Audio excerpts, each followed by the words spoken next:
तस्वीरें कभी झूठ नहीं बोलती, लेकिन कभी कभी तस्वीरें वो सच भी नहीं बताती जो पर्दे के पीछे चल रहा होता है। हाल ही में दिल्ली में हुई इंडी गठबंधन की बैठक की एक तस्वीर सोशल मीडिया पर खूब तैर रही है। तस्वीर में पश्चिम बंगाल की पूर्व मुख्यमंत्री ममता बनर्जी सोनिया गांधी के कंधे का सहारा खोजती हुई बेहद भावुक और अचानक कमजोर नजर आ रही हैं। जो ममता बनर्जी कल तक एकला चलो की हुंकार भर रही थी, आज वो गठबंधन के मंच पर इतनी भावुक क्यों है? क्या ये सिर्फ एक राजनीतिक भावुकता है या फिर अपने राजनीतिक वजूद को बचाए रखने की एक मजबूरी? देखिए, गठबंधन तब बनते हैं जब विचारधाराएं मिलती हैं या कम से कम एक साझा लक्ष्य होता है।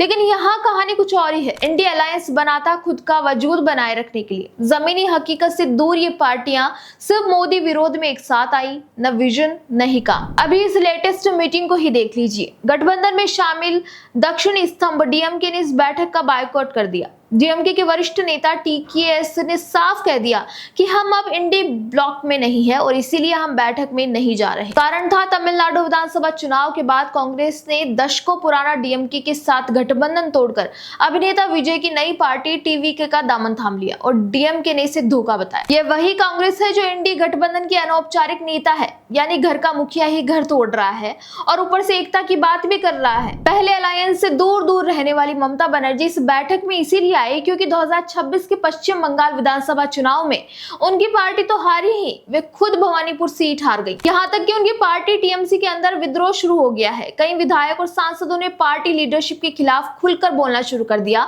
और 20 सांसदों ने लोकसभा स्पीकर को चिट्ठी लिखी कि उन्हें एनडी में जाने की अनुमति दी जाए। अकेली पड़ गई हैं तो अलायंस याद आ रहा है, वरना 2024 के लोकसभा चुनाव के दौरान जब राहुल गांधी अपनी ईस्ट वेस्ट भारत जोड़ो न्याय यात्रा लेकर पश्चिम बंगाल पहुंचे तो ममता बनर्जी की पुलिस ने सिलीगुड़ी में राहुल गांधी के टेंट और टीन टप्पर तक हटवा दिए। हालात ऐसे बना दिए गए कि राहुल गांधी और कांग्रेस बंगाल में कहीं टिक ही नहीं सके। ममता बनर्जी ने साफ कह दिया था कि बंगाल में कोई गठबंधन नहीं होगा और वो अकेले चुनाव लड़ेंगी। लेकिन आज जब राज्य की राजनीति और राष्ट्रीय समीकरण बदल रहे हैं तो अचानक उन्हें उसी कांग्रेस और उसी सोनिया गांधी की याद आ रही है। इंडी गठबंधन का सबसे बड़ा विरोधाभास यह है कि राष्ट्रीय स्तर पर तो हाथ मिलाते हैं, लेकिन राज्यों के चुनाव आते ही एक दूसरे के खून के प्यासे हो जाते हैं। पश्चिम बंगाल में 2024 के लोकसभा चुनाव में टीएमसी, कांग्रेस और लेफ्ट तीनों एक दूसरे के खिलाफ पूरी ताकत से चुनाव लड़े। गठबंधन कागजों पर ही सिमट गया। पंजाब और दिल्ली में आम आदमी पार्टी और कांग्रेस के बीच का रिश्ता जग जाहिर है। दिल्ली में भले इन्होंने कुछ सीटों पर समझौता किया, लेकिन पंजाब में एक दूसरे को फूटी आंख नहीं सुहाए और खुलकर आमने सामने लड़े। और अब तो आप पार्टी खुद को इस गठबंधन से लगभग अलग ही कर चुकी है। केरल में आज भी कांग्रेस की लीडरशिप वाला यूडीएफ और लेफ्ट के नेतृत्व वाला एलडीएफ एक दूसरे के बड़े दुश्मन है। दिल्ली में राहुल गांधी और डी राजा हाथ मिलाते हैं और केरल में उनकी पार्टियां एक दूसरे के कार्यकर्ताओं से भिड़ती है। झारखंड और उत्तर प्रदेश उपचुनाव में सीट शेयरिंग पर इंडी ब्लॉक भी तरह लड़ा।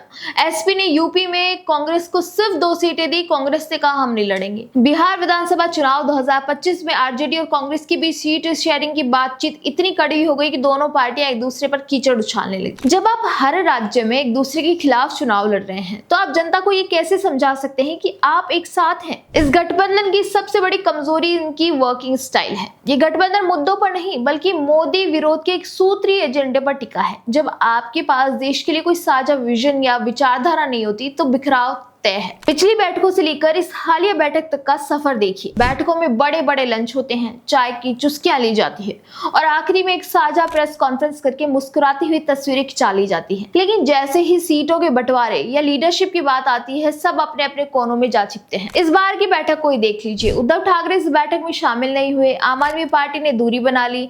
जो दल बचे थे वे सिर्फ अपनी राजनीतिक जमीन खिसकने के डर से एक साथ खड़े दिखने का नाटक कर रहे थे। इतिहास खुद को दोहराता है, पहले त्रासदी के रूप में और दूसरी बार एक मजाक के रूप में। साल 2019 के चुनाव से पहले भी ऐसी ही एक चमचमाती तस्वीर सामने आई थी। तब तेलंगाना के तत्कालीन मुख्यमंत्री केसीआर के कहने पर विपक्ष के तमाम नेताओं ने मंच पर एक दूसरे का हाथ थामकर हवा में लहराया था। तस्वीर को देखकर भी लगा था कि देश में कोई बहुत बड़ा राजनीतिक बदलाव आने वाला है, लेकिन चुनाव के नतीजे आते ही वह गठबंधन ताश के पत्तों की तरह ढह गया। आज का इंडी गठबंधन भी उसी 2019 की फ्लॉप शो का पार्ट 2 है। ये गठबंधन सिर्फ तस्वीरों में एग्जिस्ट करता है, जमीन पर नहीं। तो लब्बोलू आप ये है कि इंडी गठबंधन कभी भी देश को एक वैकल्पिक सरकार देने की नीयत से नहीं बना था। ये कुछ क्षेत्रीय क्षत्रप और एक कमजोर होती राष्ट्रीय पार्टी का अपने अपने पर्सनल बेनिफिट और राजनीतिक अस्तित्व को बचाने का एक हताश प्रयास मात्र है। ममता बनर्जी का सोनिया गांधी के कंधे पर सिर रखना कोई पारिवारिक मिलन नहीं है, बल्कि इस कड़वे सच का अप्रूवल है कि अकेले लड़कर अब बचना मुश्किल है। लेकिन सवाल यह है कि जो दल चुनाव से पहले और चुनाव के बाद आपस में ही लड़ते रहते हो,